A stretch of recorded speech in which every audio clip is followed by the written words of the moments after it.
Remember how we forgot? Remember how no one ever really died in the wars we fought? Because every gunshot came from our fingertips, and we never really kept them loaded just in case.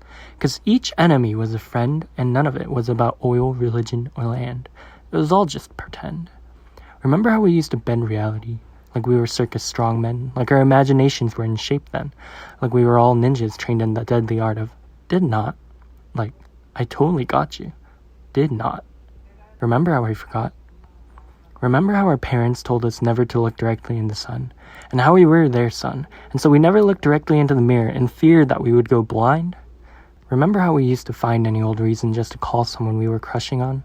Like we could just pawn off our sense of embarrassment by a chunk of courage that would last just long enough for us to ask them about math and stuff, and how stuff was just stuff. Like, I heard you're getting braces. Now braces somehow were, and still are, kinda hot. Remember how we forgot? Remember how we all caught mono, and our folks would go, "Oh, the kissing disease." And our first steps into gangsterhood had us saying, "Mother, please." Even though we'd never really kissed anyone, even though we never did half the things we said we'd done. We just spun yarn like Rumpelstiltskin spun gold. We told ghost stories, never realizing we ourselves would one day become ghosts, haunting the hallways of schools, breaking all the rules of silence in the library. But we had no chains to rattle, no voice to battle the fact that we had no vocal cords. We only had fingernails on chalkboards. We would scream, shout, and yell, trying to tell ourselves what experience can teach is what no teacher taught. Remember how we forgot? Once upon a time, we were young.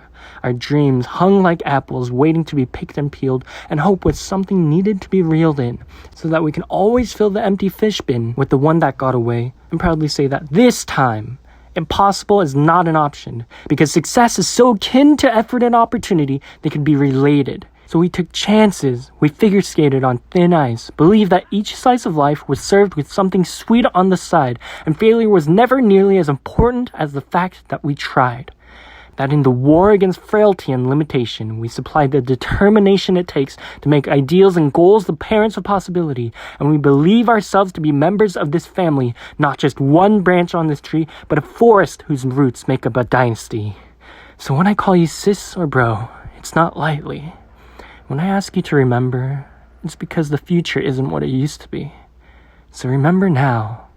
Pay tribute to every sacrifice laid upon the altar of somehow, for all the times, somehow we overcame, somehow we pushed on, somehow we've gone the distance, and in going there we possess the freedom to map the uncharted lands of any and everywhere we are unbound, 6 feet above the underground, where we will all one day rest. So until then, test the limits, test the boundaries and borders as if the headquarters of potential lay just beyond the world's edge. Let the belief that hope belongs to all be the pledge you take to make the unachievable as inconceivable as the false fact that we were never here, and we were here, and our memories are as dear to us as every slow motion moment or held breath. So remember every instance before death, every first kiss, first dance, near miss, last chance, yes, no, maybe so. Let us go the distance once more. Let us remember all the moments that were and were not. Like the point is something we can get, and what we can get is what we got, because all we have are the times between the moments we connect each dot. So live and remember, burn like an ember capable of starting fires, like each moment inspires the next. Like memories are the context we put ourselves in, so that life becomes the next of kin we need to notify in case of Big Bang or an extinction level event. Let now be our advent. Let us live like we meant it. Let us burn like we mean it. Because this world doesn't give a shit if we end in a train wreck or a car crash. If our story ends with a dot or dash. If we were dust or ash. Because all we were is all we'll be. And all we are is the in-between of so far so good. So forget every would, could, or should not. Forget remembering how we forgot. Live like a plot twist exists now. And in memory, because we burn bright, our light leaves scars on the sun. Let no one say we will be undone by time's passing. The memories we are amassing will stand as testament that somehow we bent minds around the concept that we see others within ourselves, that self-knowledge can't be found on bookshelves. So who we are has no bearing on how we appear.